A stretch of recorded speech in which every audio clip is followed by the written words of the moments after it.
Welcome to Mike Happens, a podcast that brings you inspiring, funny, and authentic stories about resilience, life's unexpected journeys, and the incredible strength of the human spirit. My name's Conor Reilly, your host, and as a voiceover artist who's also navigating life with Ehlers-Danlos syndrome, I've learned firsthand that life's toughest moments often make the best stories.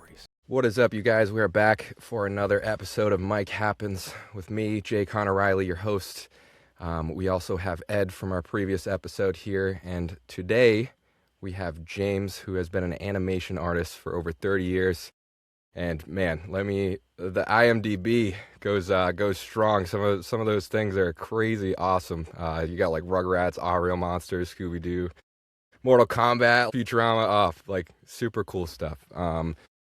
And has since started his own studio and wants to keep animation alive. Today we have James Peter. Welcome in, James. Thank you. How you guys doing? Doing well. So yeah, I was kind of like looking at what you kind of got going and stuff, and super cool to see you open up your old animation studio.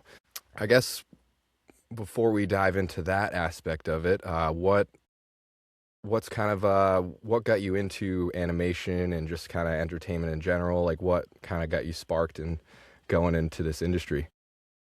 Grow up in LA, that you just have a good chance of ending up in that industry, I always loved cartoons. There was a special just magic to it. I think for a long time I always even thought that the people who did it were like magicians or wizards or something, and it was something that I couldn't actually do. And I got into it wanting to get started with writing. I figured I could do some of the writing, and they were basically like, your writing's okay, you can paint like crazy.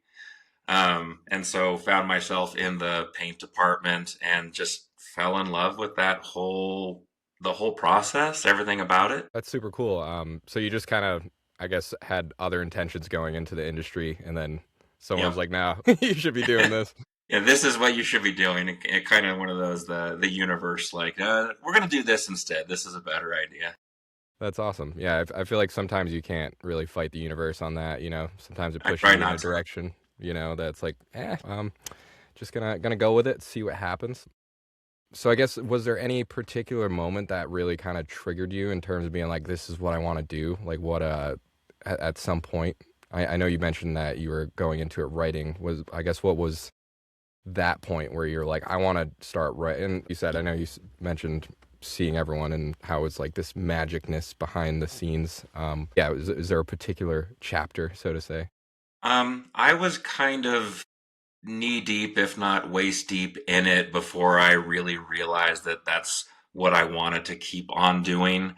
I didn't have the background that a lot of people had in art and animation, and so I felt like I had to keep pushing myself. I had to do better than anyone else had ever done. Otherwise, people were going to criticize it. And got to the point where I just kept kind of pushing the envelope. And then I found myself doing things that other people hadn't done before. And it just became a really, really fun and just, open world of where I wasn't referring to other things. I was referring to what I had done last time and what can I do to make it better. And yeah, I was still taking some classes at in the Los Angeles college and stuff like that. And finally, you know what? I think I'm happy with where I am. I think I'm just gonna work harder here. That's super cool and like fulfilling that, you're already kind of in the motions before you realize like, oh, okay, like this is happening. Totally, totally. So I see you mentioned that you do you're an animation artist. Could you, just for the listeners and I guess also viewers, give a little bit more on what your job entails and kind of what you bring to the table? I know you mentioned you're a great visual artist, so I guess just elaborate a little bit more on that. Yeah, absolutely. I was a color stylist. I started as a background painter.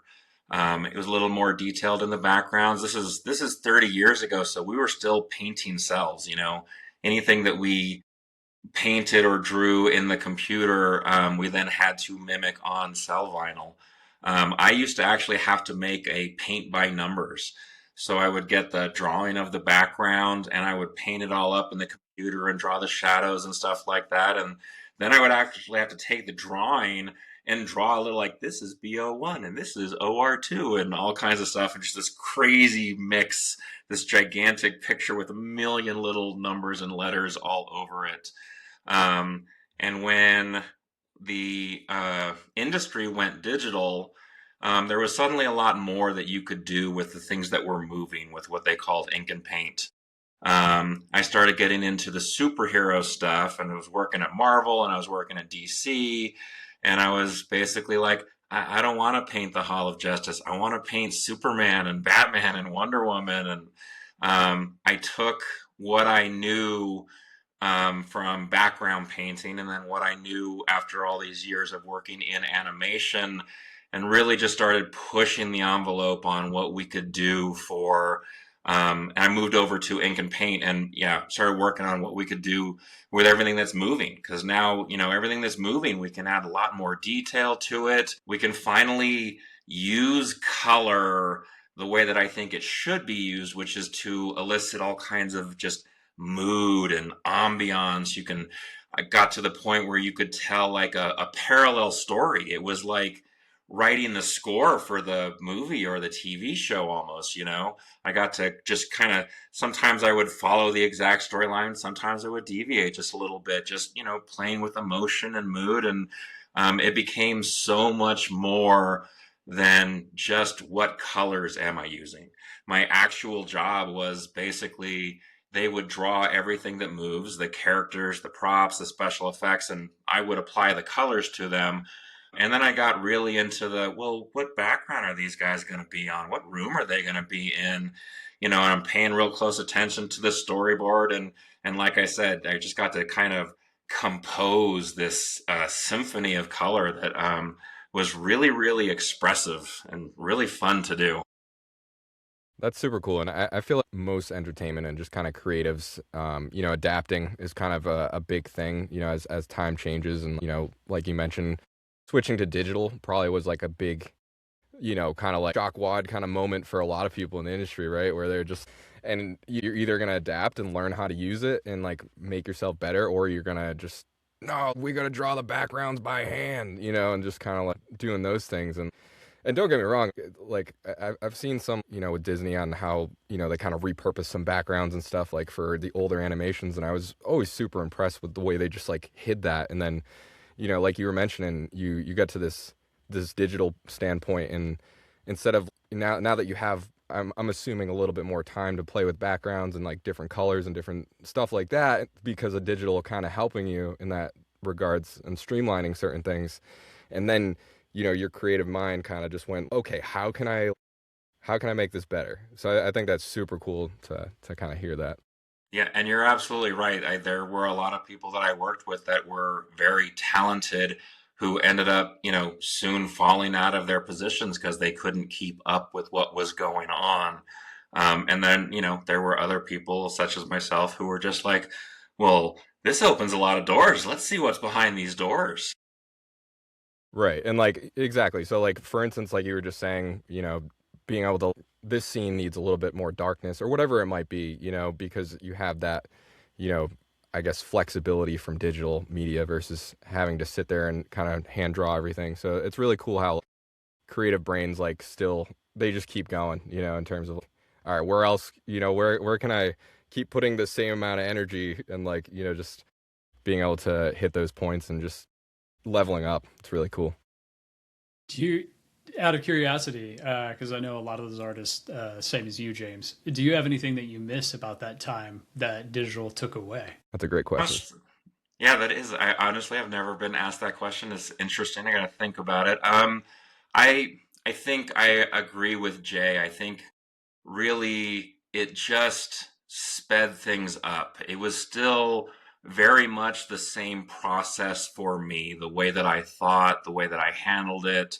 But now I could do it a lot quicker And so, what am I going to do with this extra time? Or actually, I don't know that there was ever the question of what am I going to do with this extra time. It's like, well, now I have time to do that extra thing that I wanted to do, Yeah. that Well, I couldn't have done before. Um, So yeah, I don't know that there's really. I felt like the medium that I started with, having to, whatever I create has to be able to be recreated on cell vinyl was, it was special, and but it was a very limiting process, and you had to be good at it. You had to be good at making something that looked good, that worked well within the parameters. um, but most of the time I feel like a lot of us were just kind of wishing that there weren't quite so many parameters. And when those walls came down, and it was just like, all right, let's go, let's play, let's see what we can do. yeah. I also feel like it's a little bit of a different story as soon as you hit the page flippers, more or less, right? Like with the actual animators that are going through, and they're like, oh, I miss it, and a lot of it's nostalgia. And honestly, there's a lot of beauty in the work that is all hand drawn and done in that manner. But I could definitely see it in the from the ink and paint realm, and painting all the cells and everything too. It's interesting to hear your take on it, especially working with all the animators and being like, okay, so like, where's that crossroads, you know? Yeah. As a fan, as an audience member, there are things that I watch and I recognize, like, oh, this is back painted cells. And I appreciate it for what it is. I recognize how much more time it took and how much more work it took to do the same thing. And so I will watch things that are on, cell vinyl, and I kind of gauge them differently. I give them the respect that I feel they deserve, and I really appreciate what we're able to accomplish with that. Yeah, as a voice actor too, I've seen the transition, especially I'm a post-COVID voice actor, so I know from my coaches and stuff, just the whole transition from the at-home studio and people going to studios and all that, and it's just interesting because there is still some people, not many, but I still see a few people like being, oh well, like you still should try to get to a studio if you can. And it's just like, well, if you can produce that from home, then why are you gonna do that? Especially if it's one thing if you need the engineer and everything, but you have things like Source Connect now that kind of streamline things. So yeah, it's interesting to see how some people will like stick to certain things that they don't want to give up, and then you kind of see a fair amount of the industry kind of moving forward in a different direction. Yeah, I mean, I think it would be a different story for me if I hadn't spent 25 years in the studio. And it got to the point where, my setup at home was as good or better than what I had in the studio. And it just kind of became a matter of like, well, why do I want to sit in traffic for an hour, just to be there? Yeah, that became a whole thing, especially during COVID, and when we realized you can move a whole team, and as long as you had the infrastructure and building out the infrastructure on a big movie to get everybody in those seats at home, and you could just ship them desks or ship them equipment, and then because most of the shows are rolling over equipment anyways, like it's all if you resell it to the people coming from a studio standpoint, then you're actually offloading costs from yourself. So depending on which studio you are, by the way. But still, like there's a whole lot of pluses on that side, and it's kind of crazy. A lot of them are trying to bring people back in. But yeah, I mean, I usually sat in a dark room all by myself anyway. So I mean, there's every once in a while, I miss seeing people all the time, but I stop and think about it. I'm like, I didn't actually see them all that often. I would get in early. I would be in my dark room, with the very controlled lighting and the door closed and my headset on. And, I would take a break and go have lunch and maybe see some people. But otherwise, I was like, pretty much the same at home. especially with deadlines. And Jay, I'm telling you, man, he's not wrong. Coming from a production standpoint, Yeah. I'd walk down those halls, and you'd walk from like a bright lit, fluorescent bulb where the production people are, bloodshot eyes, and then you go into these dark little hobbit holes, and we used to call them like the caves, right? They had like a cave system.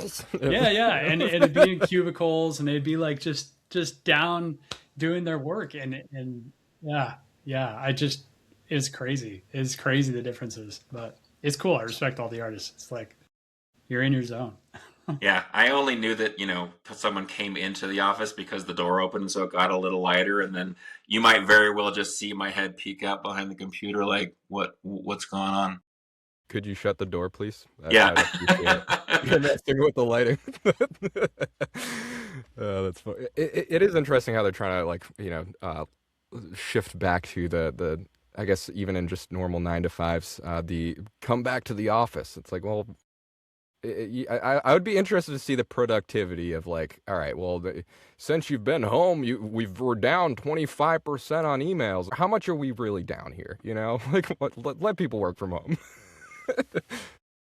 I've also noticed from the perspective of animation, and James, I'm not sure if you've been into some of these new buildings that they're constructing, but like, Netflix and Warner Brothers, Sony, Paramount, just depends on, who it is.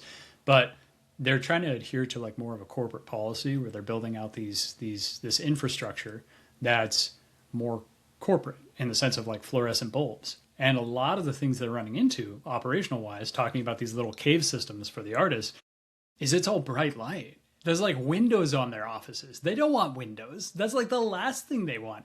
If you're doing like color correction on a monitor and you're an editor, you are so angry. You're like, why does this exist? I do not need to see the outside, And it's so, opposite of what you would actually think it is. And the studios are slowly getting it, or they have to like backpedal a little bit and be like, okay, how do we make this worse? you know but it's true. It's true. We I talked to spent a lot HR. of hours covering up windows. Just they put me in an office, and I'm like, whoa! I give me a bunch of poster board and whatever you can, and I'm just covering it up. And I like the sunlight. I like getting out and everything like that. But when it comes to my office space, it's just about getting the job done and what works best for the job itself. I see in your contract you needed 30-foot blackout curtains. Is there a reason for that? Yes. Oh, man. Yeah. Double locks on your door so nobody comes in. Production don't come knocking. Yeah. Yeah, it's crazy.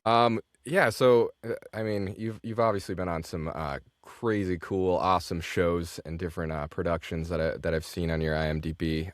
Would you say there was any opportunities or it doesn't even have to necessarily be anything that jumps out, but anything opportunities or anything that kind of made you shape you into who you are? Like was it the transition from, kind of into digital, like that transition, or I guess any particular moments? Actually, it was years after we transitioned to digital.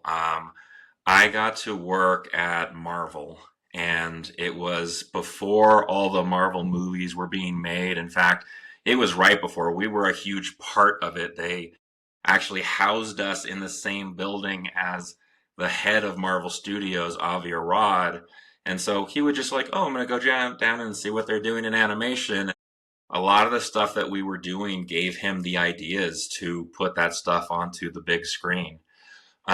So aside from just being a really, really fun, really inspiring time, I had worked with a bunch of the people who were there at Marvel before. We had worked together on X-Men Evolution, and they were just kind of letting me do whatever I wanted. They really let me explore. They let me, I have my successes, I have my mistakes, I have things that I'm like, oh, that didn't turn out very well. But for, I don't know, 8 to 10 years, I was getting to really, really explore the medium while our closest, I guess you could say, competitor was DC Warner Brothers. Um, and they like to keep everything very simple. They were more concerned about making mistakes or making sure that they didn't make any mistakes than they were about doing anything new and exciting, at least as far as color. They had these new exciting projects, Batman, the animated series, and everything that came off of that was happening. And they felt, let's just keep the color really simple. And so while they were kind of mired in that and just stuck there almost, even for a while when they started thinking, hey, let's try something new, no one really knew what to do. So I really got to explore and really grow as an artist, really learn what I could and couldn't do, what worked and what didn't work. And then I finally ended up over at Warner Brothers, and they were kind of like, they were still a little iffy about it. They're like, all right, let's try something new, but not too new. Let's not go too far. Um, and Honestly, I always, whenever anyone asks what my favorite show to work on, it was Young Justice at Warner Brothers DC, and that was because um, right before that was probably one of my second favorite things to work on, which was Batman Year One. And that one was we wanted it to look like the comic book. The comic book was very dark, very desaturated, which at the time was very much the style that I liked to do. I was just kind of bored of what I called Saturday morning colors, the bright, saturated colors. I'm like, you can make your superheroes look really, really stand out with these bright colors, but we've seen it all a million times before.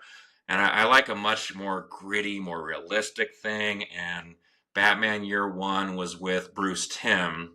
And I remember in a meeting, he liked the bright colors. That everything that he did usually was bright, and if it wasn't like a really really dark Batman animated series things, it was bright colors. And he just kind of flipped through the comic, and he was like, I don't know what we're gonna do with this. I'm like, I got this. Leave it to me.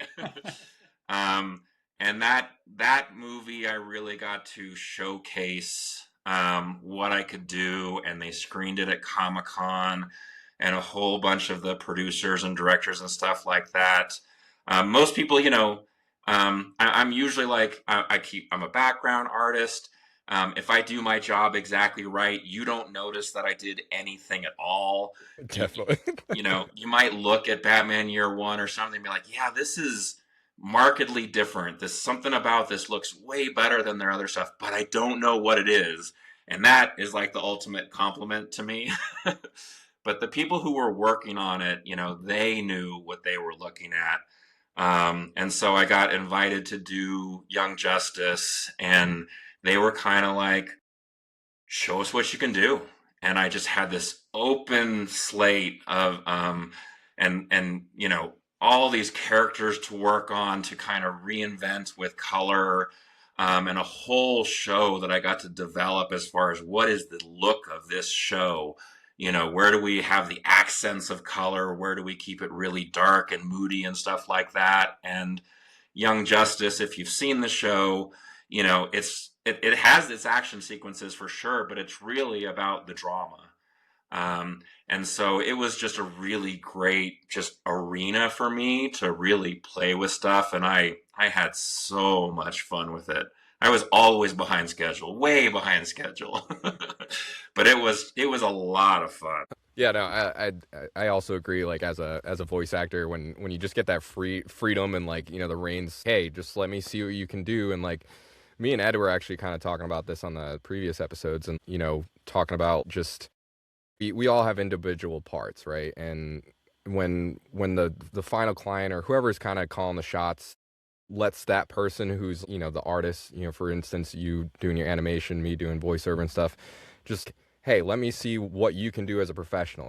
What can you bring to the table, and like using your area of expertise is really cool because a lot of these people in those roles, they're trying to do a lot of stuff. Not saying that they're not capable of like bringing on a solid team and bringing, but everyone needs help, and even these people that, hey, why don't we ask the person that's making the colors and the whatever doing the voice, let's see what he has to say about it. Let's see his input. So it's really cool that like you had that kind of pivotal moment where someone like let you take the reins, and inspiring even the Batman with scenes like that's super. Was there any particular scenes that you recall, I guess, from I'm guessing the Christian Bale Batman's, right? I can't think of him right now. Actually, Dark Knight and one of the things I had just was telling a story about on social media was they did a fight that was completely in the dark. So like the background was just a black screen, and I had to come up with, what does someone look like if they're real close to you? You can probably see them a little bit, and then we had sparks flying off of swords, and we had explosions and some machine gun fire, and we would use all these little things to show you just exactly what we wanted you to see. And it was super, super fun, super challenging. I thought that it was really just kind of a compliment that they decided to do this scene at all. I recognize, I'm like, if this had been a regular show, if we hadn't had 3 seasons, I think, already done, with me really showing them what we could do, and everything I did, they would push me even further. They never would have even thought to do a scene like this. And then I think it was maybe a year after we did this fight in the dark, I saw almost the exact thing in The Batman, with Robert Pattinson. There was a scene where he's oh, in okay. just this really looks like some sort of alley or something, and he's at the end of the alley, and there's some machine gun fire. He's fighting 2 guys, and you see him on top of him with the fist coming down as the machine gun fires, and then it's black, and you just hear the scuffle, and then something else is happening, and you see the machine gun fire, and they showed you just a little bit, and I was like, wow, that's so amazing to see that live action. It's so very Batman, this fight in the dark, and also I did that first. Yeah, but So, but I mean, it's also a lot of that reference is pulled from old animation. Like they'll go back and they'll look at content, and so you very well could have influenced that type of stuff, which is really cool to think about, by the way. But yeah, I try not to. I think of it. I obviously, they're not crediting us with it, and I've worked with some people who've gotten mad about that. And I like, for example, we did the animated Iron Man movie, and they had Jon Favreau come to the screening of it right as he was starting the very first Iron Man movie. And I pulled him aside and I was like, what did you think? And he was like, I got so many ideas in my head right now. I've got my ideas and Marvel's ideas. I got my kids' ideas in my head. He's like, now I have all of your ideas in my head.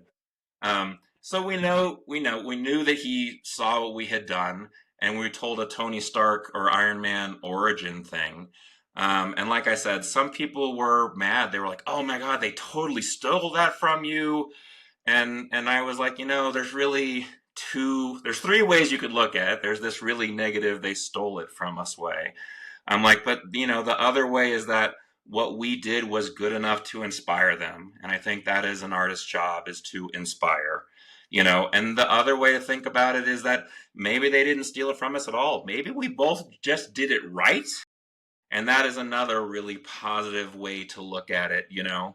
Maybe they're really similar, but that it might have just ended up that way, that this is the way to do Iron Man coming out of that cave in the gray armor. yeah, and I mean, I totally agree. They're I think it's case by case, right? Like, not, and for the most part, I'm always like, heck yeah, I was the inspiration for something, so to say. No one, I would say, as an artist, for the most part, does it intentionally, especially when you're like in this creative process. You're just trying to get the juices going, and maybe subconsciously, like you mentioned, that scene came forward in their head, and then they started writing out, or you inspired them, which either way I think is really cool. It's not like they tit for tat took every scene from the series and didn't give you guys credit. Then it'd be like, all right, well, this is a live adaptation of the TV series. Like, all right, Yeah, we were working for Marvel. Marvel invited him to the screening. The whole point was for him to get ID. yeah. Yeah, otherwise it's just a lawsuit. And it's like, oh, Right. I don't know about that. So, I mean, super cool. I'm a big fan of Batman, by the way. I would love to. That'd be a cool one to jump on, as being Bruce. Mark Hamill, by the way, love him as the Joker. Right? Mark Hamill and Definitely Kevin Conor, is that his name? feel like I'm missing his, but the guy who did the Batman for the animated series, those, Yeah, it's and Mark Hamill for the Joker, those are my favorites by far. yeah, super lots of credits to those guys for sure. I guess you've obviously been doing this for some time, and there's ups and downs. I feel like what would you say keeps kind of that creative fire and then creative juices going after 30 years in the industry? I'm sure that Ed can attest to this as far as production too. You gotta get to know yourself. What will keep you working? Not just over the years, but a lot of times, it's a 12, sometimes a 15-hour day. Trying to get this stuff done, and what music. Definitely, I know a lot of people who like to listen to very specific music while they're working, stuff that goes along with the stuff that they're working on.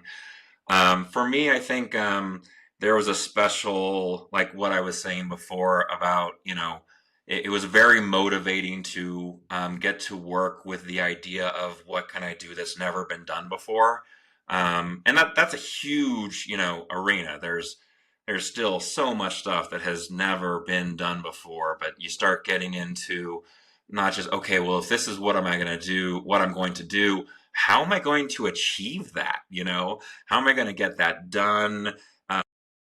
For color, it might be something like, if I'm looking for a very specific mood, is it an overall color feeling, or is it just like a rim light or a backlight or something like this, something that elicits this feeling, but how can I do it subtly? Or when do I want to go full blast and just really hit you over the head with this idea? That stuff, I think, was something that I was very lucky to get to do, that not everyone else was doing. A lot of people were just like, this is the scene, this is the color, let's get it done. And then it was just a matter of keeping yourself able to keep working. I was constantly getting to inspire myself, and watch live action stuff and say, ooh, how could we make that in animation, or make it even cooler? Yeah, and you had to deal with the production. And look, I say this as a production person. We come at you. We're like, "Yo, when are you gonna be finished?" How much? Like you were talking a little bit about like, "Oh yeah, cool. It's gonna be this and this and this dark scene." You know what I was thinking during that time of the sparks and swords and everything else? It's like, how much is this gonna cost? Right. And it's like, really, you gotta rain on the parade, but it's true, and you How much is guys it going do to go cost, and through it. like when is it going to be done? Yeah, yeah. I mean, Yeah. but those are all like as far as artists and production go, and like it goes hand in hand on being able to create a piece and get to the finish line and have something worthwhile. And you do have to balance the creative. And Definitely. sometimes, as we, James and yourself, Jay, were just mentioning earlier, like you have to let the creative do what creative's going to do, because that's really going to be what your piece is about. I have to put a sock in my own mouth on so many occasions not to ask the question, because then it's going to trigger them, make them upset. Then they're going to like, yeah, because I do it. Then you're going to be like, oh, well, now I'm all tense about this, and now I'm worried about this deadline. And now like, and you're just adding things inside of their head. And you shouldn't do that. You got to let them have their music, whatever it may be, that they're just like cruising on. I need my blackout curtains, dude. Come on. Yeah. Yeah. Yeah. It's in my contract. Yeah. That's absolutely part of it. It obviously, it can't ever just be, what can I do? It's also, it's what can I do in this amount of time. And sometimes I would have this, like, I think I don't remember what it was. It might have been on The Dark Knight Returns. I had this really fun idea of something that I wanted to do. And I was like, well, this is going to take about a week longer than I have to do the sequence. And so, to be completely honest, my apologies, Ed, I went straight over production's head. I went straight, knocked on Bruce Timm's door, Yeah. and I was like, hey, I got this really awesome idea. You want to hear it? He's like, I got like 2 minutes. I'm like, I want to do this, this, this, and this, but it's going to take me an extra week. He's like, I love it. Do it. Done. And so then, yeah, when production came a knocking, I was just like, Bruce said I could have an extra week to do this. It'll be awesome. Don't you worry. And a lot of times they're like, I don't care how awesome it is. I care how on time and on budget it is. I'm like, well, go talk to Bruce. Look, you do that, but we also do it. Like Right. how that works is you go tell dad and I go tell mom. Right. Like you go, Literally. you tell, the director, and we're gonna go to the producer and be like, yo, they're not gonna want to do that. And now Bruce wants this done. So you're gonna have a financial conversation with them. And then we both go and we just wait, and they fight it out, and then it comes down the pipe and we both are alleviated. It's actually kind of nice. Yeah, it's the hurry up and wait game. But yeah, I definitely agree. Production keeping the creatives in check in terms of like timelines, and I'm sure Ed, as you know, like you said, you kind of give the reins to the creative sometimes, and I'm sure a lot of that's okay. Well, they're gonna figure it out quicker than we are right now, which most of the time I wouldn't say is the case. In terms of a creative, but Well, yeah. there's this term, especially in animation, it's a CBB, and it's like the death of dreams. It's basically you could be better on this scene, but more than likely we're never going to touch it again. And the reason is because you have to take it out of their hands, because they honestly, some people can mess with something until they could still be today messing with it after 10 years. So sometimes you just have to take it away, you put it in a pile, you call it could be better. And then if we can get to it at the end of the run, we totally will. But more than likely, you have so much work on your plate, we're probably not going to get to it. Then at the very end, you can go through that CBB list and really pinpoint some really like must-haves, hit those. But in a lot of cases, unfortunately, because you're trying to hit, this is where the balance comes in, the schedule, the financial. You don't always get to all those.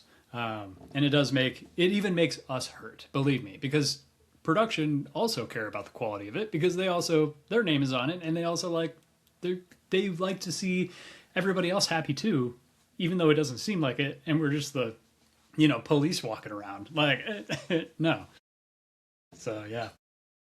I mean, we're all cogs in the machine, right? And it's just a matter of keeping our things in check, and being able to stay on time for the most part. Because I mean, even with production keeping you in check, I feel like there's a lot of times where there is so many times things get delayed and like pushed back and whatever it might be, and it just logistics or whatever, and then all of a sudden you're like, wow, that movie's supposed to come out 6 months ago. Yeah.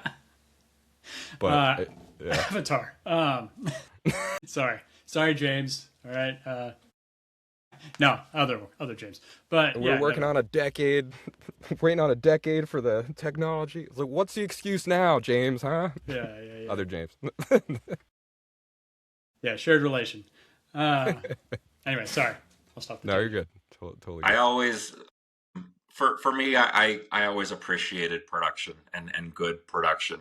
To me, it's kind of like, I'm Gen X, so for us, we would go out to play and we would build some horrible little ramp to run our bike off of. It was you build the ramp together, and hey, I'm going to be the person who does this. I'm going to, fly my bike down this hill and ramp the thing. But you keep an eye on, is the board still in place? Is someone coming who shouldn't see what we're doing? All that stuff. And it all matters just as much as the person who's on the bike is the person who's making sure that everything is in order when you hit that death ramp, Great analogy. My brother was the one that was in the hospital for. We had a safety coordinator after that. We implemented some helmets and. Yeah, I was the little brother, and I was bad at production at the time. Look at that. It's a learning curve. You're still working on your resume. But yeah, I mean, especially in entertainment, I think everyone wants everyone to succeed, right? It's not like no production's not wanting us down our throat to have us fail, and same as a voice actor, go into a session and it's just try and like, all right, this is a big production happening, whatever it might be, and it's just, well, everyone here in this session right now wants me to succeed, and I want to succeed as well. So it's like, all right, let's put our head down, let's get the shit done. Sure. Yeah. And it's interesting, Jay, you were talking about how not a lot of people want to go back in the office and they want to do like recordings, and this relates to in-studio recordings, and it relates to animation and James as well. Like, the takes that you get when you do have everybody in studio when they're together is entirely different than like when you're doing one-offs, because that energy that's in that room is just I will still say you should do recordings in a studio for that, because of the fact that, like, especially in a TV episodic, it's like you're playing off of one another, you see what's going on, you're all looking at the same visual, and like you just feed off of it, you know, and you can make suggestions to each other in real time without feeling that overwhelming pressure of like everybody else listening on the line. It's a certain, even though they can just from behind the glass, but regardless, like, you know, Yeah, it's no, and especially when there's, you know, multiple voice actors, so to say, like in the studio. I'm assuming that's kind of what you're referring to, but obviously the whole team is a big thing. But you know, you get 2 or 3 voice actors and they're in the same room. I think that is a yes. lot different than being on Source Connect, you know, and even like you said, just bringing everyone in the studio and just that face to face and kind of connection. Yeah. And then a spur of the moment song, you can't have multiple voice actors doing a spur of the moment song when they're not together. Like, Yeah. I'm sorry, but and it happens. It's like, wait a minute, what are we doing? I'm over here having heart palpitations. You're like, yeah. It's just like, okay. No, and Let's it's do it. definitely, I mean, I've been on projects with like, you know, multiple people and, like in the session, obviously I think it would be way better if I was, you know, in a studio with them, but I'm like bouncing off of them via Source Connect, and sometimes I don't even have like a visual, you know, so it's just I have this voice in my booth that, like, you know, just There's so much more you can go off of. I feel that that definitely happens in any team creative dynamic. I think, you know, if you're, you know, Jay, if you're recording lines separately, you all you have to go off of is, you know, the words that are there. But when you're there recording with someone, you can go off of the words that they emphasize, the inflection that they have, you know, and I think, you know, for any decent voice actor, that just happens automatically. You know, you don't have to plan it. You're listening to what the other actor says and how they say it, and that creates a much more realistic, much more just kind of fluid performance. You know, I would think that gets the best out of you. absolutely. And you know, anytime I get audition and I get the full scene, you know, because a lot of times just the specs, 30 to 50-year-old male, this range, blah blah blah, you know. So when you give me the full like scene and everything that's happened, it's like, okay, all right. And like, you know, obviously my brain gets going in terms of painting the picture, but sometimes it'll be like, okay, I didn't really picture that with this kind of rendition that I'm gonna do for a voiceover, and it's all right. And actually, I got shortlisted for something pretty sweet. I got to keep it under wraps.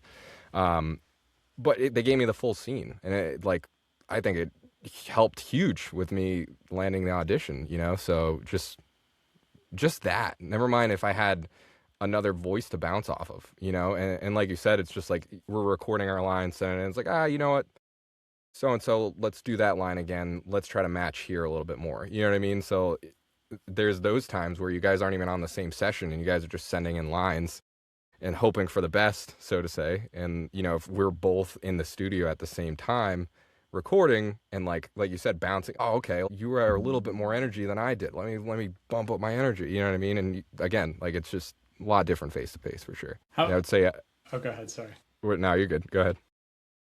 Well, I was gonna say how James has been dealing with all of that recently too, with the projects that you have going on, I suppose. Um, I've gotten used to seeing everything in pieces, in the same way that I'm sure that, you know, Jay, you've gotten used to, you know, seeing little bits of script or little segments of it, but still being able to visualize the whole thing overall.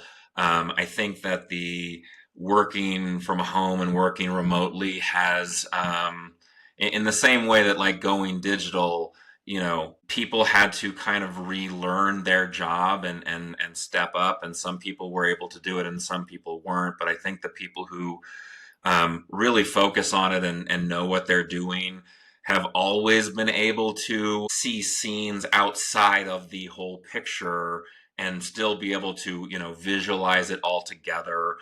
Still remember, yeah, this is the scene that I did, you know, 2 weeks ago, or I did that scene 2 weeks ago, and this scene is the one that comes right after it.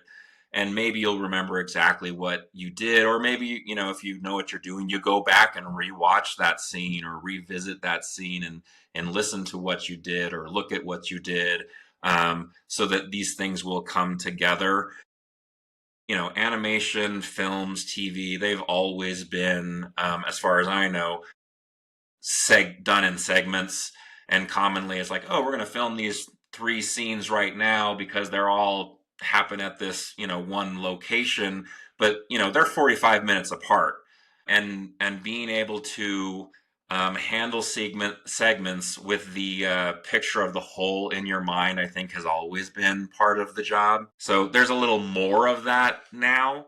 I'm definitely having to, visualize what I'm doing and what everyone else is doing and get it all together in my head and picture how we're going to pull all those things together as part of the whole process.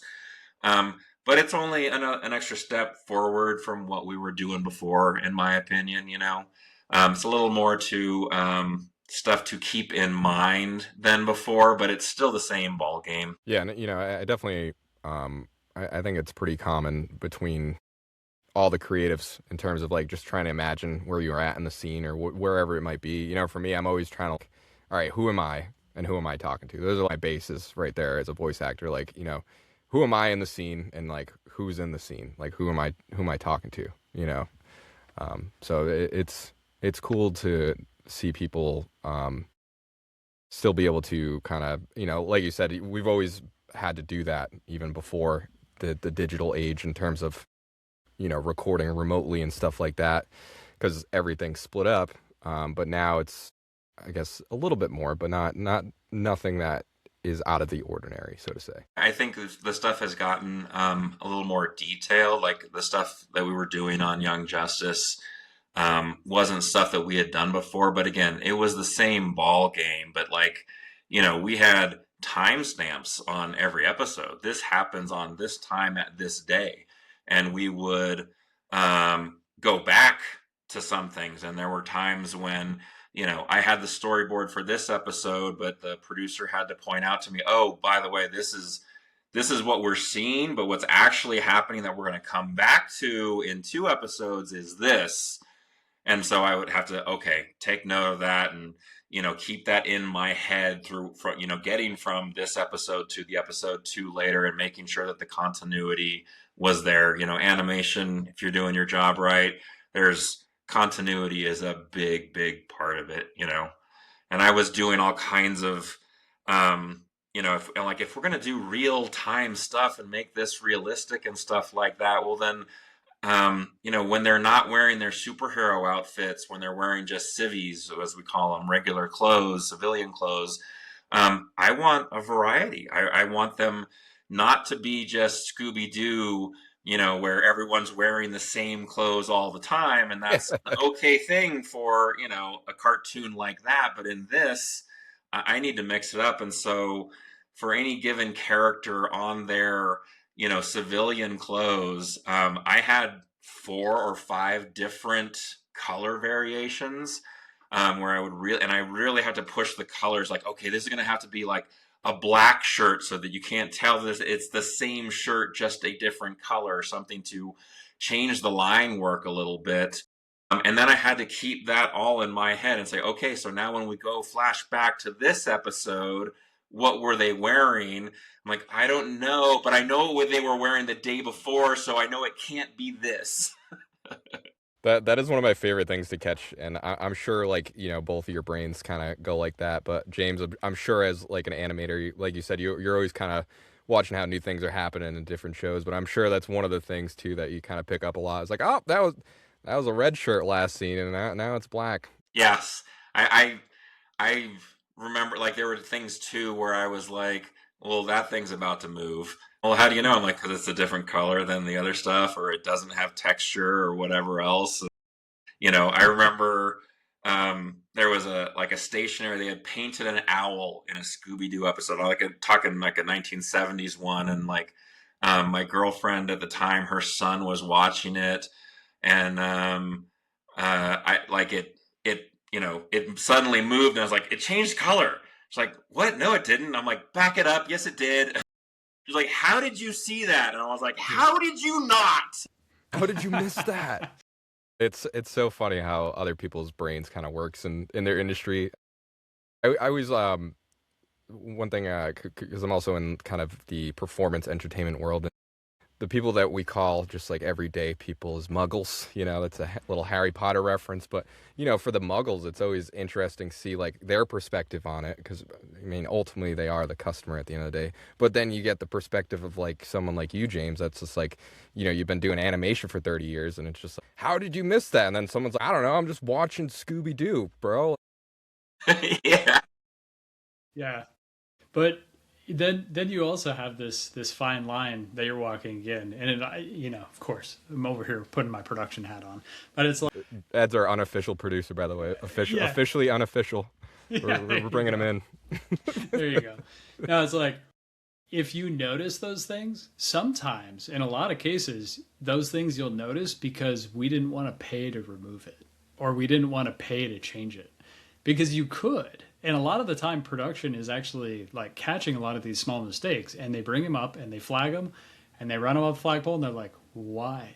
Now, most of the people, as you put, muggles, are not going to notice, and it's only going to piss off Mr. Peters here. Right. Yeah, the person staring Everyone at else the doesn't back. care. Yeah, the person staring at the scene for 10 hours. Yeah.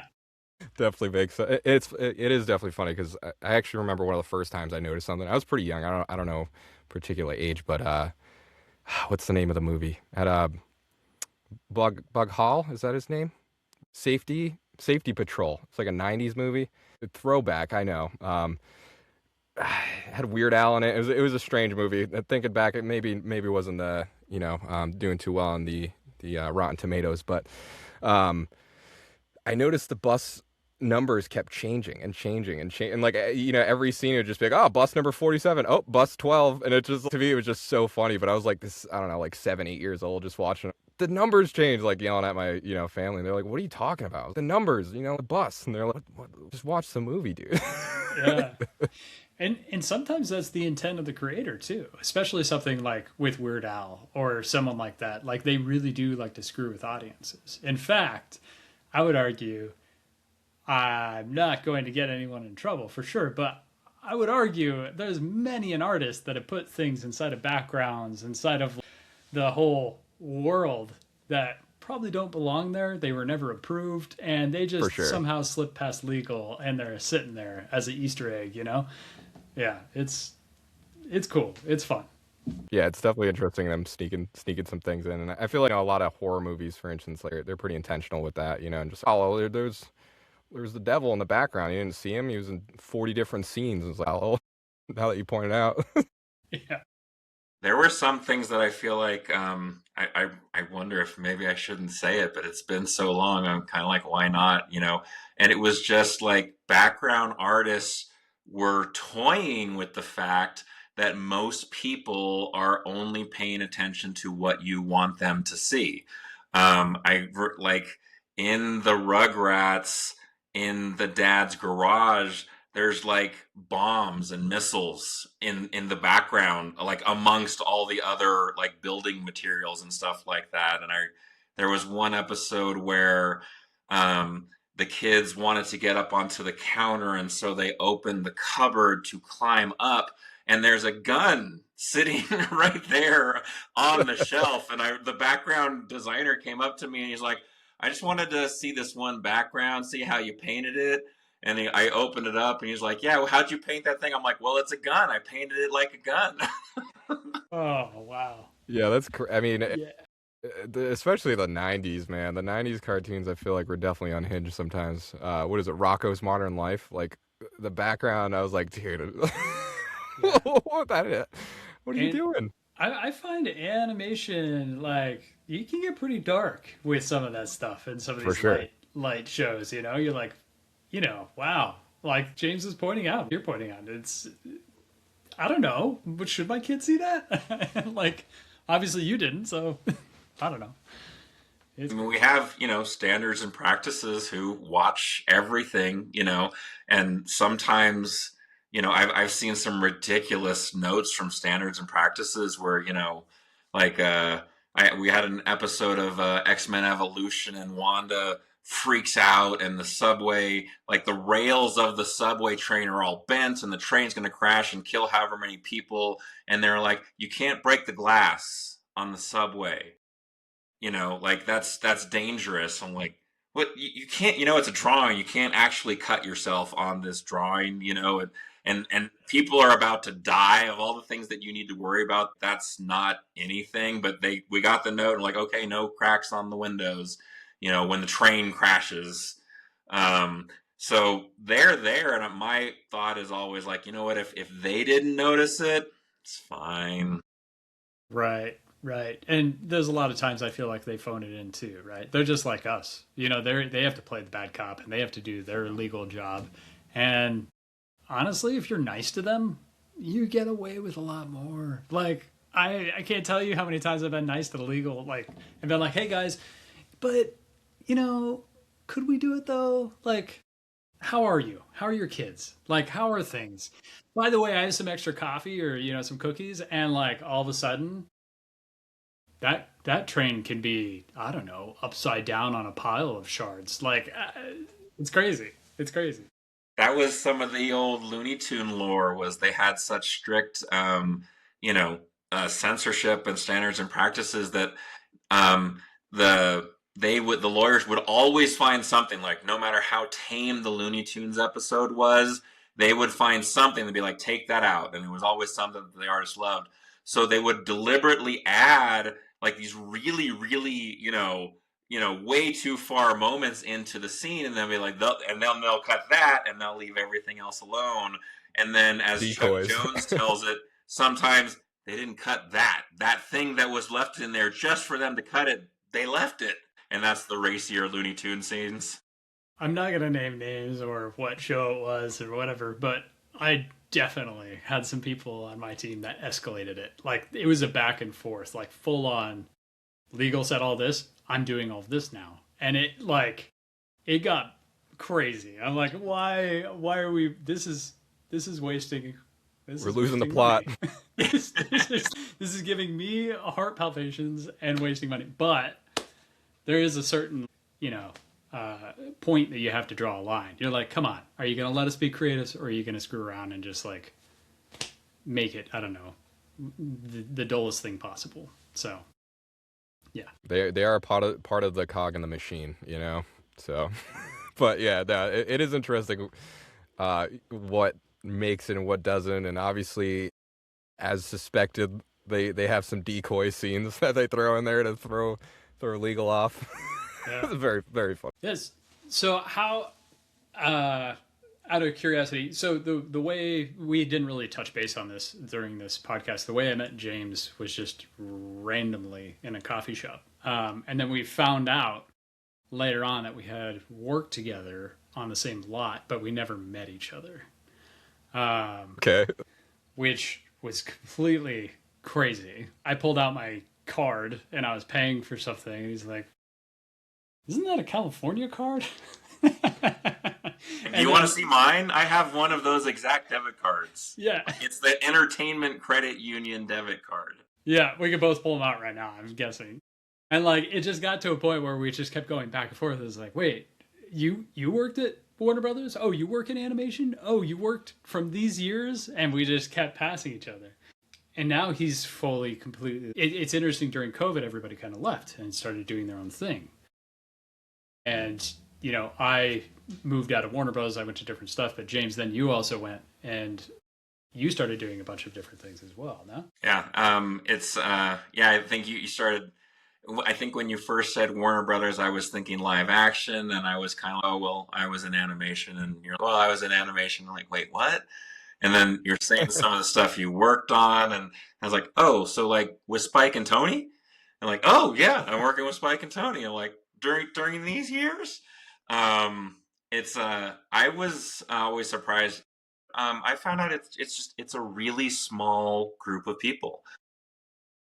You have to, realize that this was a while ago, but I'm thinking it was something like 10 years ago. I was on the Warner Brothers lot having lunch with a couple animation people, and one of them had found some statistics and said, that There's only 5,000 people in all of America doing all of the animation in America. Now, granted, a lot has changed since then, and it's, even though it's a lot of places aren't doing as much animation, it's a bigger industry, so it's more than that. But I was just kind of, oh, that explains why I walk into a studio that I've never worked for, and I know a third of the people that are there. And I always liked that. I thought it was cool. It was kind of, every time it got to the point where, like, oh, I'm starting at a new studio, I wonder who will be there. um, Now it is getting a little bit different. So many of the studios have just said that they're not interested in animation anymore. So many people I'm seeing are saying, yeah, should I be finding just a regular 9 to 5 job? I haven't worked in 2 years or whatever. Um, and I'm kind of like, well, that's what I had to do, even while building my own studio. But yeah, it's a whole new world. It was always a small little world, but a lot has changed. I mean, even the head of Disney said we don't care about animation anymore, and I was kind of like, wow, I can't believe you said that out loud. Yeah, that's definitely wild. And you kind of touch on how you've kind of I guess kept that creative fire going the past 30 or so years, and I'm sure, I feel like as of recently it's probably gotten a little bit tougher to adapt in some ways. Like you mentioned, a lot of people just being out of work, and just the market, so to say, for kind of animation and everything. What made you kind of shift from, all right, I'm going to work as a animation artist, to I'm going to start my own studio? Which, by the way, his studio is named Reanimation Studios. If any of you guys want to check it out, there will be links and stuff to his website to be able to get that. But first off, I guess, what made you want to start your own studio? And I'm sure part of the kind of market may have pushed you there, but what got you going there? The market just suddenly, like, stopped. It was really weird. No one seemed to know that what was going to be the case. We've had breaks for sure, um, highs and lows as far as demand for animation, and we all just kind of figured this was a little gully that we're going through, and that it'll pick back up eventually. But my two main sources, I was technically in house for Warner Brothers, even though I was living in Arizona. Um, and I was working freelance for a studio that made product for Netflix. And kind of all at the same time, everyone just said, you know what, we're not interested in animation anymore. And we were all kind of like, no, that's not going to last. Discovery merged with Warner Brothers. The head of Discovery kind of walked in and just fired a whole mess of people, canceled a whole bunch of projects. And we all started thinking, wow, this might actually be the end, or the end for a little while. Hopefully not.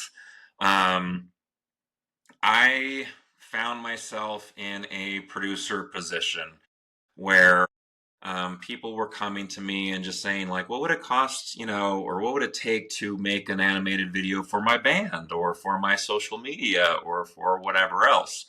And it might have had something to do with, the studios not making any more animation. There was kind of this void in the market, and I think people, maybe they didn't know it, but they felt it. They felt this need or desire to have more animation.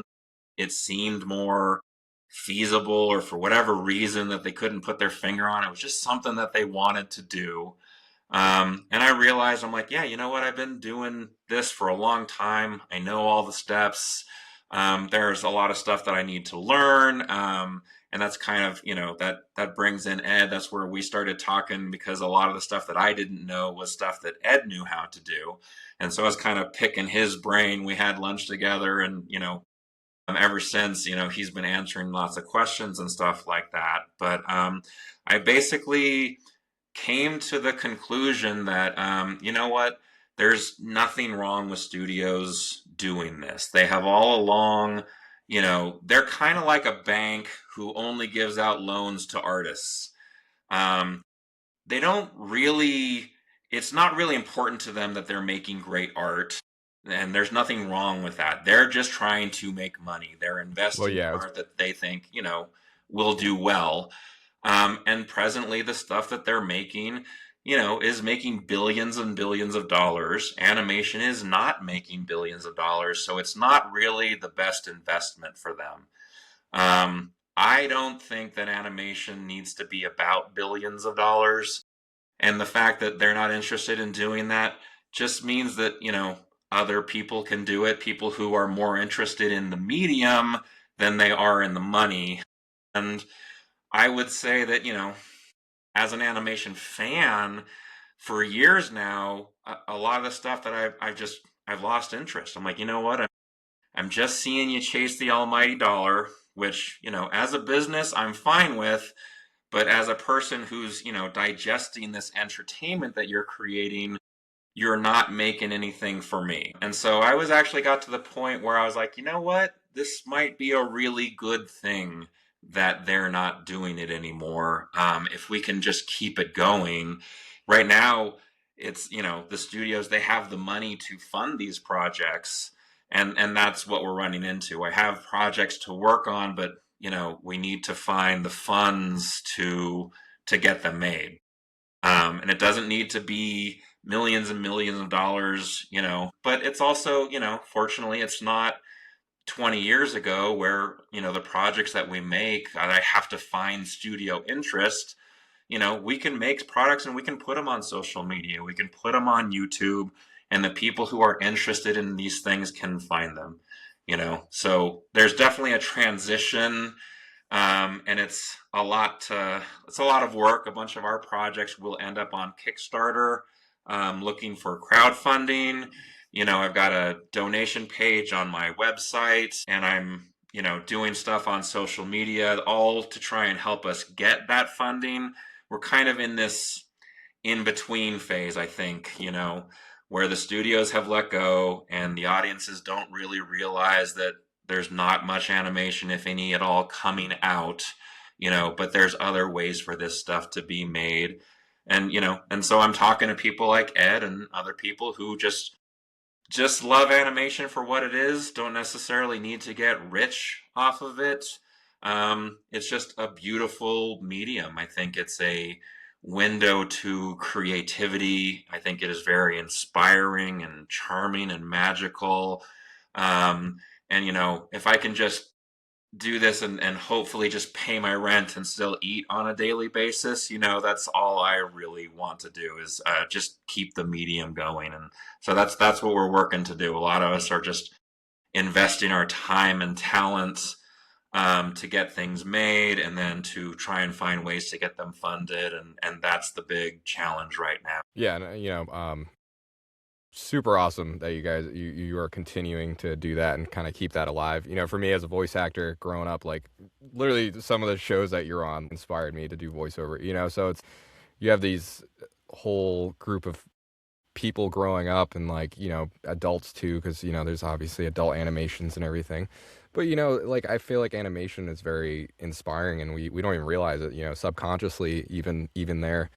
So it's tough to see, that the studios, because I'm assuming mostly because it's such a red line, they just cut it off. And I'm sure there's other elements to it, whether it's, AI or Allen Iverson, but whoever, and like I've seen a little bit with voiceover too, and a lot of people getting concerned with AI and just stuff like that where it can streamline it, but not necessarily in like a good way, and there's actually been, since even just last year, just like a lot of pushback on, these AI voiceover stuff and just not resonating with people and just like completely turned off. People like, no, I'm not buying that brand because they did an AI commercial, or whatever the case is. And I'm sure that can even be applied to like animation, these studios cranking out these AI, like, and sure, sometimes it does look good, right? But then someone has 9 fingers and, just morphs into themselves or something, you know what I mean? So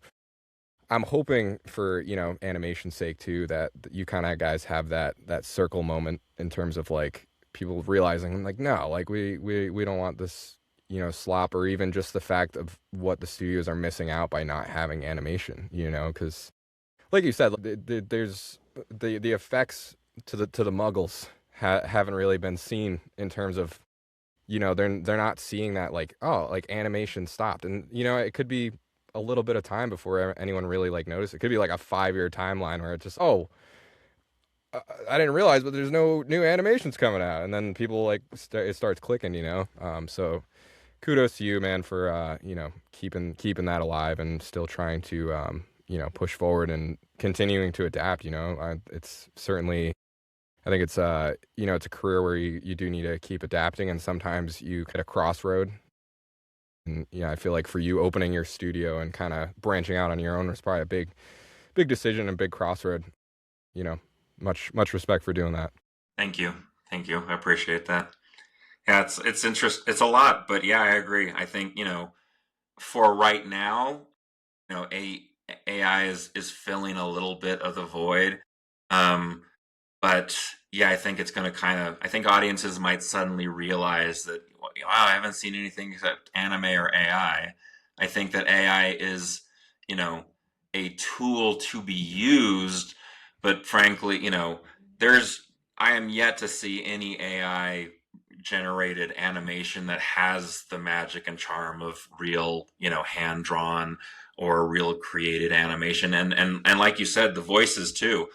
I am already at the point where if I hear one of the 3 AI voices that is in everything, I instantly scroll. It might be something I'm interested in. I'm not watching it. I am so sick of that voice. Yeah, at least be creative and use, like, I'm not plugging here, but a tool like 11 Labs or something where you can have a variety, change it up. Not that I'm an entirely a proponent to using AI. It is a tool, and technically Definitely. we've had AI for a long time with the programs we have, right? Like, artists prior to this also saw like Adobe, like Premiere or Photoshop or any of these as tools that were against their craft. And there is something to be said there, and there's also something to be said for the traditionalist aspect of it all. I will say, as much as I'm in agreement with you, James, I think there is a huge decline in the industry, but I also think there's a huge uptick too on the individual independent level, like beyond the studios. And I think the studios are the ones that are kind of grasping for anything, and they're the ones that have the biggest fall, right? But an independent artist isn't, because let's be real, independent artists, unfortunately, throughout their career fall so many times they lose count. It's like, oh wait, I lost all my money again, but I still love my craft. Cool. A studio can't do that. A studio just can't do that. Right. And the cool part about animation and these individuals in animation is the fact that they're all like purists. They love their craft, and the other artists love each other's crafts, and the fans love the craft. So there is a very large niche of people out there in the world. Like, it's not super small. Like, there's entire cultures that love this type of content, this medium. So it isn't completely dead by any means. And I am really excited personally, and I think I've expressed this to you before, James, of like people like you that are starting up these small companies and that are starting up, like, just trying to push that craft forward and trying to be original and trying to maintain the beauty and the art that exists. Like, we go to a museum and we see a real piece for a reason. We don't want to see the fake piece. We can see it, yeah, and sure, you can hang the fake piece on your wall, but you're never going to be able to be like, that's cool, like, Anyways, I'll get off my soapbox here, but You're good. I think that's like the flip side of the coin for me, at least. And I recognize this just as much as you do, because I've also been impacted heavily from the turnover, just like the majority of the industry. So Well, I think, like like Ed's saying, it's, and again, James, it seems all of us here have adapted and overcome in some way, and I think that's a big kind of message on my podcast is adapt and overcome and stuff like that.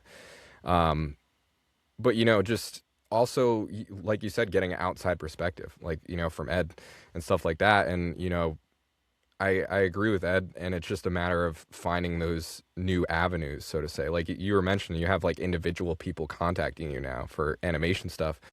So I can see that a lot. You got 20 years ago, you didn't have full-time YouTubers that are doing these. They could be doing a whole cartoon series on YouTube now, and they have a full production team that you don't even really know about unless you stumble on it or whatever the case may be.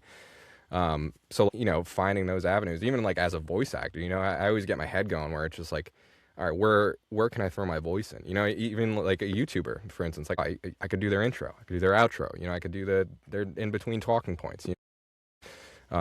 Yeah, it's interesting to be able to adapt and overcome when you feel like, it's like I'm doing things right. And then all of a sudden the industry's like, no, you're not.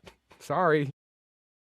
The studio's done. We're not doing animation anymore. I know you weren't ready for it, but now this is the way it's going. So I hope you like it. I think part of the commonality there too, though, is like we're fed so much information, just like you were talking, James, about the scroll of like hearing the constant thing, the negativity, and like the overcoming or the over optimistic stuff. And you got to realize like, the serotonin boosts that are in us, like going like, oh my goodness, I can do that, or I can never do that. Like it's such a crazy, crazy roller coaster. And simply reaching out to other individuals and just networking and then rebalancing yourself and realizing that there is opportunity as well as possibility is massive. Like the proof for me is I met you guys, randomly. Totally, yeah. And it rekindled things in my own head. It was like, oh yeah, that's why I like to do these things. That's why I'm interested in this craft. And definitely. I mean, part of me bringing a guest on, so I've been kind of slacking on bringing guests. I'll be honest. I and then I met Ed. Started talking to Ed. He's like, I'll come on, blah blah blah, and help me kind of jump over that hurdle, so to say, I guess. So kudos to Ed for helping me out on that. But yeah, I think it's huge to just be able to talk to other people, and like the thing with social media, it's like an echo chamber of wherever your algorithm is, and then just like, oh well, like the end of the world's coming tomorrow, and oh but no, it's gonna actually end March 31st according to this 30 other people. Nostradamus. Yeah. I used to love hearing that. I went through so many rabbit holes with that guy. I think we have a VHS tape of him somewhere, Too much nutmeg, right? So yeah, is that what he was?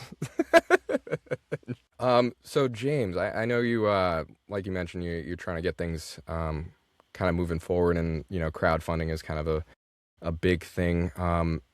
Anything in the next couple years that you're trying to look forward to in terms of the studio? Anything that we should look out for, so to say? Yeah, our first two projects should be on Kickstarter pretty soon, and I'm pretty excited about them. One of them is a graphic novel, a really unusual graphic novel. It's a real life story. Someone, friend of a friend who lost her husband unexpectedly. And she told me this, heart-wrenching tale. And then she was like, and I want it to be a graphic novel. And I was like, really? Why a graphic novel? And then she like even went up to, she's like, I want it to be a dark comedy graphic novel. I was like, okay, why? And it had to do with, the fact that her husband died, but she has a really great sense of humor. And if that had died with him, it would have been all that much more tragic. And she, in going through this, she was looking for resources, things to read and things to watch, things to help her with this, and found that, people don't like to talk about this thing. There's not a lot of resources out there. And felt like, in the midst of her despair, reading a book about someone who went through the same thing would be very difficult to do. And she's like, I just felt something with pictures, something with images that I could relate to, and might, tell me what other people are going through. Like that would have been useful to me. It's something that I could have actually digested and would have been a good resource for me. And also, would have been really interesting to read. And so we created several pages for her. We're just about to put those up on Kickstarter. Those should be on Kickstarter this month. And the other one is an animated series that's it's a really charming, it was made like 1970, so it's very dated. But this guy who was a really good artist used to tell his kids these stories about the grass people, little people who lived in the grass. And he made a little comic strip based on it that had a very small circulation in a Santa Barbara, California newspaper. And they always wanted to turn it into an animated series. And I was like, well, we need to update it a lot. We need to make the models more animatable and more relatable for modern audiences. And it's kind of very just heroes and villains, very dated story. But the kids who are now older than me are trying to get their dad's dream to come true and turn this into an animated series. And with everything that's going on, we got, aside from the fact that we got 1 million streaming platforms and 100,000 channels that are all showing content all day, every day, we were writing stories, and I was like, you know what? I'm bored of all of these. Any story that we're going to tell, we've told 1,000 times before. But you know what might be a lot of fun? What if we just go full on like Looney Tunes and just take it back to cartoon for cartoon's sake? Just Love that. silliness, gag humor. Someone paints a tunnel on a rock and runs through it, and then the person behind him smashes into a rock. That kind of stuff I haven't seen in a long time, and it's what got me into animation. It's the kind of stuff that I love to watch. I feel like the most recent version of that might be the Animaniacs, which I adore that show. It's still to this day, I can put it on, it'll make me laugh. I can put it on, it'll make my kids laugh, you Yeah, know. for sure. And I'm like, and so I got really the story was about the dad telling these stories to his kids. And then I got my team together and I turned it into something that I personally really, really want to see. So that one is maybe 2 months from being on Kickstarter. I've been telling everyone, I'm like, look, if you want to help us get this made, you can go to reanimation-studios.com. We've got a donation page. And if you donate now, once we create the Kickstarter, I will give you all the rewards. Once we figure out all the rewards, like, whatever, a hundred Ridiculous. bucks, gets your name in the credits, and whatever, I'm making up numbers, but 200 bucks we'll base a character on you. Once we have those tiers figured out, if you've donated ahead of time, we will give you those rewards, just trying to get this thing funded. But those are the two projects that we're working on right now. And for obviously completely different reasons, I'm very excited about both of them. Yeah, I mean, definitely a pretty big spectrum in terms of the range there of different projects, but super cool. You know, just being able to do both, I think, just kind of says something about your skills and your studio's abilities. So I think that's super cool. Thank you. My first, I guess, coach, so to say, with voiceover was the casting director for Animaniacs, Sarah Sherman. Okay. So she, I took, it was over COVID, took a couple sessions with her, and then she kind of was, yeah, I think you have this was my first ever time working with anyone, any moment, and she was super nice and was like, I think you have potential, but, let's get you some coaching and blah, blah, blah, and fast forward, and I'm here. But yeah, I think it's really cool to see that you are kind of circling back to your roots too with that project. And, I think it's interesting because, things always, I feel, end up circling back. And I'm always curious on how like these trends kind of restart or whatever it might be. So it's really cool to see, like, your brain being like, no, let's bring this back, and hopefully that kind of sparks some of that old school mentality in terms of like, animation stuff. Cause I do also really enjoy that era of animation. So, Thank you. so I guess any advice for someone kind of trying to get into animation and or maybe even launch their own studio, or any words of wisdom for some people? I'm sure Ed probably has something to say about this too, but experience. It's about getting experience. I think I always, um, any if studios are making it, the first thing they're going to look at is, where did you go to school, and let me see your reel, and let me see your portfolio, and they're looking for a body of work. If you don't have that yet, I always recommend, just volunteer or find an internship program, just so you can get into the studio and just see how things are done. That's going to make you so much more valuable to the studio, so much more usable. So any kind of experience, even if you're not getting paid for it, that goes a really long ways. Yeah. Absolutely. And I think training is, that's obviously part of experience, I think, is, training in a sense, right? It's the same avenue.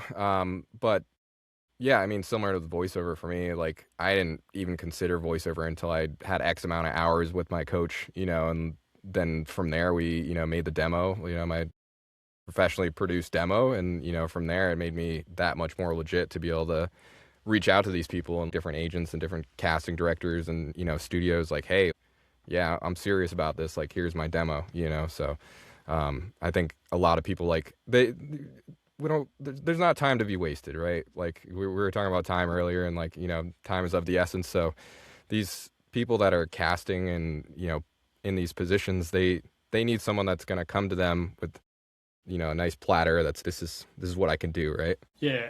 There's also something to be said there about what you just said, Jay, and it's your time is valuable. I think any one of these individuals that are coming to a respectable authority on their profession, their craft, most of the time people are pretty willing to talk about it. In fact, they usually like to talk about it. And if you can find somebody that is interested in talking to you about it, just make sure you show up on time. Make sure you're there. Make sure Yeah, for sure. it's the same thing. Like if you go to an HR, an interview for a job, you're expected to be there on time. And by the way, you expect the job to be there during that interview too. Like they should show up on time. So if somebody's mistreating you and they're offering you free knowledge, disregard it. It's not gonna it's gonna be hurting your soul more than it's doing you beneficial. But if you meet somebody, such like James, an artist who is like really, really stoked to work on stuff, and if he sees your body of work or he sees some sort of like potential in you, and then maybe something will come about it. Or like you, Jay, for voice acting, like that's the cool part about everybody out there. And that's me just pulling my production hat on and being like, okay, hold on, I'll give you your time. you know, put that. No, I mean, on. I definitely agree. I think it's important to respect people's times, especially people helping you out. I think we were talking about last session, Ed, showing up 15 minutes early. Yeah, when I was late. Yeah. As I just beat this into the ground. No, I was a little bit late, but here's the difference. I also apologized profusely, and then I was like, anything you need, and I try to offer as much as I can. So if you are late, be sure you at least let them know, and also like, just try to be as apologetic as possible. Make it work. Make it work. Yeah, and I mean, we're all humans at the end of the day. Like technical issues, whatever it might be. It's like it happens, but just be honest and be vulnerable. Like, sorry, I didn't plug my laptop in and my laptop was dead, or whatever the case is. But yeah. And if you do end up being late, by the way, they're going to hold it against you for all time. So they're also going to be able to have that. So yeah, I'll bring it up every episode now. But now that you've been late, cool. I guess. Is there any other things that you want to mention? I know you mentioned kind of some projects that you got going in the works. Anything else kind of looking forward to? I feel like that's a lot of time right there. I've been for sure. it how I'm looking forward to the time when I won't be wearing so many hats. Like our website is really minimal because I had to build that myself. But like at any given time, you know, like these titles, they're not just to make me feel good. So I give someone a business card and be all impressed with myself or try to impress them. But I'm like, this week I'm directing and I'm producing and I'm designing backgrounds and I'm also legal and I'm also this and I'm also this. And yeah, really looking forward to the time when I can, hire people who know what they're doing with all this stuff. So those two projects are all that we have going right now. I've been telling animation stories on social media just because that's kind of quick and fun, and I'm kind of building the audience, and hopefully when we have actual stuff produced, I can tell, hey, we got a new episode of whatever, go check it out. Just more people who will be able to see that stuff. So my hand's already in a lot of fires. But yeah, that those are the two main things right now, those two projects, and then little things on social media. How have you been balancing, putting on so many hats, so to say? All I do is work. And to the point where I'm like, I tell myself, if you could just get half an hour of exercise, you'd be more productive for the next 12 hours that you're going to be working. And then I'll go and I'm like, no, I need to get back to work. I got too much to do. I pretty much get the anxiety. Yeah. Are you on production? Right? I wake up and start working, and I go to bed, when I feel like I've gotten half as much done as I wanted to get done in the day, basically. Yeah, I try to lay down for a nap, and my heart starts going. I'm like, all right, we got to get up. We got to Yeah. get going. But it's all I just see it as an investment. It's something that I want to happen. If for nothing else, like I said, I want to keep animation going. I want future generations to have that inspiration that I had. And if we're able to achieve that, then it's worth all the effort put into it right now. Absolutely, just inspiring one person, I think, is super cool. And I guess, is there anything, once you're all kind of caught up a little bit, anything that you're looking forward to in terms of, I guess, not work and maybe not sleep, because I'm sure you want to catch up on some sleep too. But there's so much stuff. I moved here because I love the people, but I like river rafting and mountain biking and hiking, and I like outdoorsy stuff. And yeah, at any point where I feel like I can breathe again, I'd like to get outside again. And remind myself what the sunlight feels like and looks like, and time with friends. I got 2 sons. Time with them is always special. They're adults, but just kind of life is just kind of on hold while I get this going, and I see that as part of the investment. And so I'm looking forward to having just a little bit, just a little bit of outside, a little bit of time with my sons, with some friends, stuff like that. And, but it'll all happen. I got a question for you. If you could wave a magic wand right now and you could have the staff or the people implemented immediately, what would be those pain points, like those positions that would relieve the pain points for you right now? Oh, yeah, there's a lot. The top 3 critical. Well, honestly, I would like to. I'm enjoying directing after all the years of working in animation, having ideas and stuff like that. But getting to share them, but not getting to say this is what we're doing. I'm enjoying that. So I'm enjoying basically producing and directing. And for the most part, everything else, I'd like to have professionals doing it. I'm drawing and painting all the backgrounds. I'm painting a lot of the characters and stuff, and I know how to do that. I have experience with it, but I'm like, done that for 30 years. I'm ready to, move on, share a vision, and help people be a part of that. I don't want to be like an auteur or like a dictator. It's not my vision or else. I want everyone's ideas to come together, and I like being at helping them do that.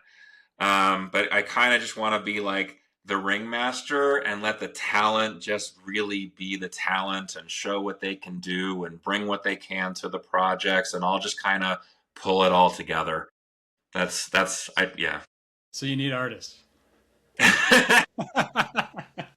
Hey, what's up? I could do some voices. Yeah, awesome. A little bit. Hey, and that's how it works. This is exactly how it works, man. No, I'm certainly open to doing some voices in the future. So Not that I don't think you were really gonna jump. It doesn't seem like you want to jump into the booth No, anytime soon. So. no, I really don't. I appreciate what everyone else brings to the project, you know. No, I That's definitely my I favorite appreciate that. stuff to do was the stuff where people recognized what I could bring to the project and let me do my thing. And it was the better stuff that I did. I think the best, you know, producers and directors are open to hearing what everyone else has to bring to the table, you know. And that's I kind of just want to corral it all and like, okay, we're going to do this and we're going to do this and we're going to do this. And I like this and I like this, but this one's better. So we're going to do that and just kind of be a ringleader to the whole thing, you know? But yeah, I definitely appreciate, you know, what everyone else brings to it. No, I love that too because you know again we're always adapting and stuff, and you know I think as everyone kind of grows in their career, shifts of kind of shift into different positions and different things that they like, and then you know you've learned these things over the years that has helped you with now being able to be a director and or other positions where it's like, oh, you have this perspective as an animation artist that other directors or whoever, whatever position you're filling doesn't have. So it's like you have that outside perspective that you're able to use that creative medium to apply to this creative medium, so really, really cool. Awesome. Thank you. We'll definitely have to talk. I'd love to get some of your voices on here. So, as mentioned before, I kind of touched on if anyone was interested in kind of doing, any animation stuff, where can people reach out to you and find you? You can reach me on the Reanimation Studios website, reanimation-studios.com. And yeah, a whole bunch of people, people who don't have a lot of experience but got some talent, as far as artwork or production work or voice actors. This is just something they want to do. We're all investing our time and talent, and if you want to help us out creating this stuff, we don't have any budget for it, but the experience is invaluable. Where anyone that wants to help out, I'm finding ways for people to help us out. Just reach out to me on the website. Cool. Any particular subject line you want in there to weed things out? You can just put what you're interested in doing. The last person just said, "Hey, do you have an internship program?" I said, not an official one, but like volunteer. I'm like, yeah, if you want to volunteer, here's what we're working on. We'll find a place for you. We'll take all the help we can get. Cool. Love that. All right. Any other things we want to add to that? I think that's it. Yeah. Pretty good. All right. Cool. You need a production assistant. I'm there. Okay. I'll get your coffee. Yeah, absolutely. Definitely keep in touch about that. Yeah, I guess I guess we can kind of wrap it up here. Is there anything else that you want to kind of throw in there? And I know you mentioned your website is reanimation-studios.com, and I know your socials are James Peters BB, I believe on all social medias, correct? And then YouTube, I believe, is Reanimation Studios, right? I believe. Okay. So yeah, I'll make sure to have that and kind of the summary and everything to link people to that. And, if anyone is a fan of animation, which I hope some people listening are, definitely consider donating and helping out some of these projects because we do need to keep this alive. We've got to keep animation going and keep people interested. Yeah, thank you. I appreciate that. It'd be great to keep it going. Any last words, Ed, James? No, I think that's it. Thank you so much. Very well. All right. Well, thank you guys for listening to another episode of Mike Happens. We have James and Ed today. James, I am looking forward to seeing what your studio produces and what you come up with in the future. And I really appreciate you coming on the podcast today and talking and having a pretty awesome conversation. Get to know you a little bit more. My pleasure. Thank you. Thank you for having me. Absolutely. Yeah, we'll have to revisit this again and see where we're at in like a year or so. Sounds good. Cool. All right. Well, that about wraps it up. Thanks for tuning in to Mike Happens Podcast. If you like what you heard, subscribe on Spotify and available on my website, voiceswithj.com, and other streaming services. And join me each episode as we explore the beautiful, hilarious, and inspiring ways life shapes our stories. Until next time, remember, every story matters, especially yours.